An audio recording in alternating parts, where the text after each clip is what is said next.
magandang gabi. So ito, magsigang tayo nitong bangus natin na bangus na boneless mga idol to. Ayan, bangus. Yan ang lulutuin natin ngayon mga idol. So ang gagawin natin, gigisahin muna natin itong kamatis natin para masarap mga idol. So gagawin na natin mga idol. So medyo gabi na. Yan. Napapoy na tayo nitong ano natin. Yun.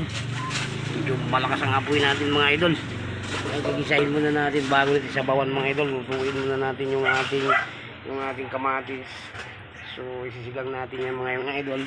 So ito na nga yung binili natin na labanos.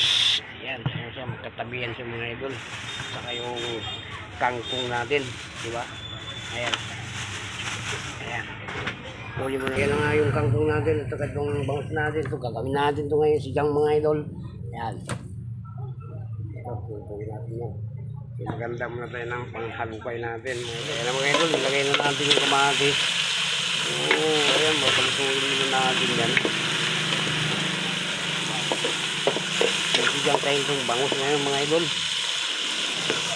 Sarap.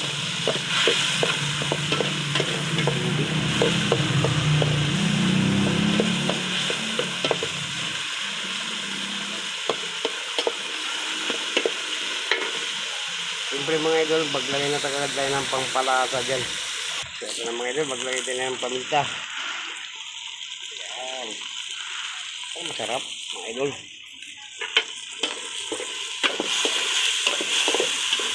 Lagyan din natin itong cubes para masarap. Ayan. Saan natin sasabawan yan mga idol. Alright. Kaya lang natin ng konting apoy. So maglagay na tayo ng tubig mga idol. So ayan, lagyan na natin ng sabaw.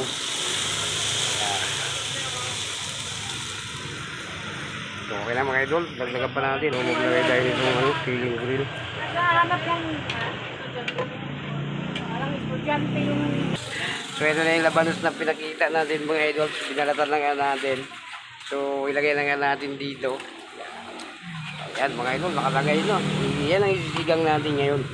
So pakuluin muna natin bago natin ilagay yung bangus mga idol. Ayan o. Bago natin ilagay, pakuluin muna natin yan bago natin ilagay yung bangus natin.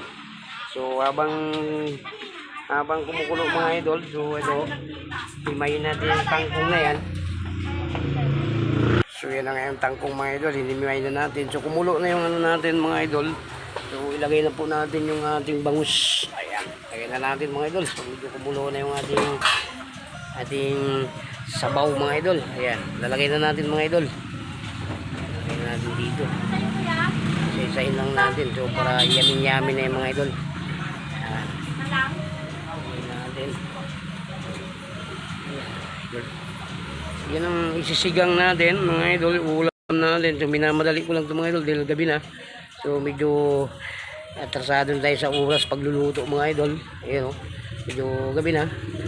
So ayan na yung teknika natin mga idol. So ayan na nga, nakalunod na yung bangus natin mga idol no? So ayan, medyo dagdagan natin ng sabaw yan mamaya mga idol. So ito, himayin muna natin ang tangkong, tapusin muna natin. So ito na nga mga idol, himayin muna natin. So meron pang 3 piraso, di pa na himayin natin. So himayin muna natin. So ano pa mga idol, so ayong gagawin natin, hugasan natin muna. Bago natin, i-ready natin to mga idol, hugasan natin. So medyo madilim lang yung ano natin. Ayan, hugasan muna natin yung ating kangkong para malinis mga idol. Diba? Napakalinis niyan mga idol, pero sariwang-sariwa yung ating kangkong mga idol. Kaya hugasan muna natin para masarap ang paghahigop natin ng sabaw mga idol pag malinis yung ating pagkain. Alright mga idol. Yeah. Okay na yung mga idol. So ayan, takpan muna natin. So maglagay tayo ng konting asin. So medyo matabang pa yan mga idol. So 2 cubes lang yung nilagay natin. So dagdagan natin ng asin mga idol. Kuha tayo. So ayan, maglagay tayo ng konting asin mga idol. Yeah, okay rin. Diyan, lagyan natin. Siyempre mga idol, di natin halukayin ng ano yan mga idol dahil boneless lang mga idol, madudurog kasi yung bangus natin. So tayo lang natin kumulo. So maglagay pa tayo ng konting bechin para mga idol, para sarap na sarap yung sabaw natin. Then naglagay nga tayo ng sinigang. So ang kasunod yan mga idol, so maglagay muna tayo ng pampaasim na natin.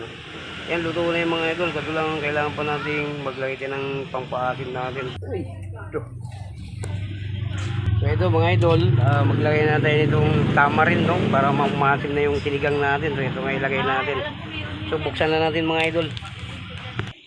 So ayan, lagyan na natin. Ayan. Lagyan natin pala mga idol para sarap na yung sabaw natin. Haluin natin mga idol. So tapos titikman natin yung timpla kung ayos na. So ilalagay na natin yung kangkong natin. Right.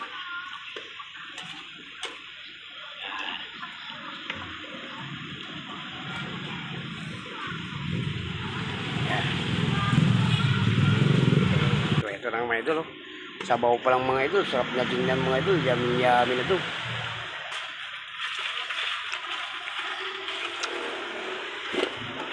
Dagdag tayo ng kunting ano mga idol, luto na po yan. So ilalagay na po natin yung kangkong natin para makapahinga na tayo. So ito lang, nakahanda na yung mga idol, nakahugas na yun. So ilulod na natin yan mga idol.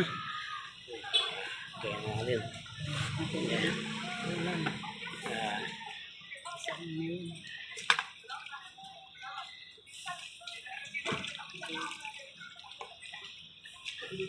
yummy mga idol. May bibili Jim? Ano yon? So ito na po yung sinigang natin mga idol, di ba? Ang sarap tingnan mga idol, sarap niyan mga idol. Tikman natin yung sabaw mga idol. So pakuluin lang natin ng konti mga idol para ano, hindi natin. Oh, yan, pinakita ko lang yung bangus mga idol. So nakailalim nga yun, no, di ba? Yan. Yan ang sinigang natin ngayon mga idol. For today's video, araw na Bernis mga idol. So takpan muna natin yan. Pakuluin muna natin. Pagtapos kumulo niya mga idol, luto na yan mga idol. So mga idol, tikman natin kung ayos na ba yung lasa. So, yan. Wala na po. Hinog na po yan sir. Sinigang natin mga idol. Kumukulo na. So yung kangkong na lang palutuin natin. Yan. So para pang gagawin natin, so maghapunan na tayo mga idol. Yan ang mga ano natin, ulam natin mga idol ngayong gabi. Sinigang na bangus. Yummy mga idol for today's video natin. Okay, ano pang gagawin natin mga idol, takpan na natin tapos patayin na natin yung apoy para paghapunan na tayo. Yan, patayin natin yung apoy mga idol. So ito nga mga idol, suluto na nga ito. O ano pa, kain na tayo mga idol. Suluto na yung sinigang natin, di ba? Yan, mag-shout out muna tayo sa lahat ng di pa nagapunan dyan. So ito nga, masarap ang niluto natin na sinigang. Ayan mga idol. Yan, shout out sa inyong lahat dyan mga idol. Lahat ng ka-vlogger, shout out po sa inyo. Magandang gabi po sa inyo mga idol. Hanggang dito lang ang video natin. Babay na po sa inyo mga idol.